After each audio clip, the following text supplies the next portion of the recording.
The relationship between Japan and South Korea has been strained for decades by historical issues related to Japan's colonial rule of the Korean Peninsula and its wartime atrocities. But in a historic gesture of reconciliation, the leaders of the two countries visited a memorial for Koreans who died in the atomic bombing of Hiroshima on May 21, 2023. The memorial is located in the Peace Memorial Park, which commemorates the victims of the world's first nuclear attack on August 6, 1945. Among the estimated 140,000 people who perished in the blast and its aftermath, about 20,000 were Koreans who had been brought to Japan as forced laborers or conscripts.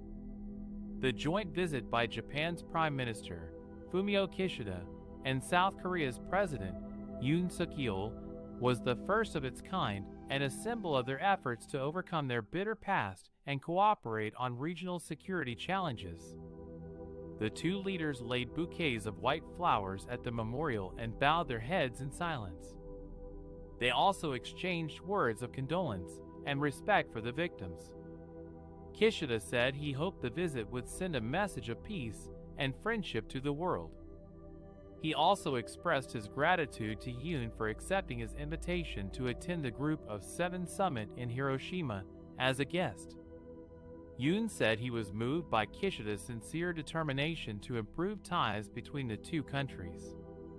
He also said he hoped the visit would pave the way for a peaceful future while expressing grief for the Korean victims of the atomic bombing.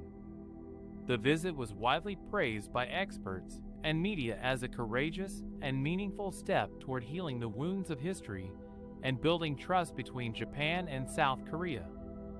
The two countries are key allies of the United States and share common interests in dealing with North Korea's nuclear threat, China's rise, and other global issues. The visit also marked the third bilateral summit between Kishida and Yoon since they took office in late 2022. The two leaders have shown a pragmatic approach to resolving their disputes over compensation for wartime forced labor and sexual slavery, as well as territorial claims over a group of islets in the Sea of Japan. They have also agreed to enhance their economic and cultural exchanges and cooperate on climate change and pandemic response. The joint visit by Japan's Prime Minister, Fumio Kishida, and South Korea's President, Yoon Suk-yeol, to the memorial for Korean victims of the atomic bombing in Hiroshima was not only a historic event but also a hopeful sign of a new era of friendship and cooperation between the two countries.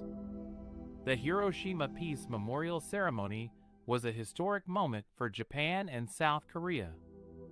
For the first time, the leaders of both countries attended the event together and paid tribute to the victims of the atomic bombing. Among them were tens of thousands of Koreans who died in the attack, which occurred during Japan's colonial rule of the Korean Peninsula. The two leaders expressed their grief and condolences for the Korean victims and their families. They also acknowledged the suffering and injustice that the Korean people endured under Japanese occupation. They pledged to work together to heal the wounds of history and to build a future of peace and cooperation. They reaffirmed their commitment to the denuclearization of the Korean Peninsula and to the prevention of any nuclear war. They also exchanged views on how to improve their bilateral relations and to overcome the challenges they face in the region. The Hiroshima Peace Memorial Ceremony was a symbolic gesture of reconciliation and hope for Japan and South Korea.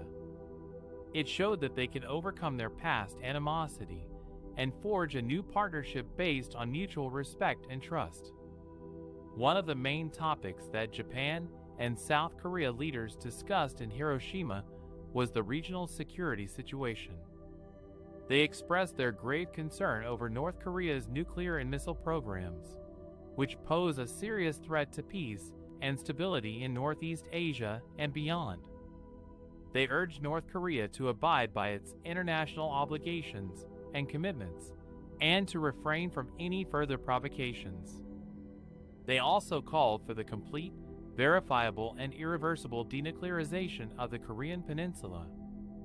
Another issue that Japan and South Korea leaders addressed was China's growing assertiveness in the region. They shared their views on the importance of maintaining a free and open Indo-Pacific based on the rule of law and respect for sovereignty.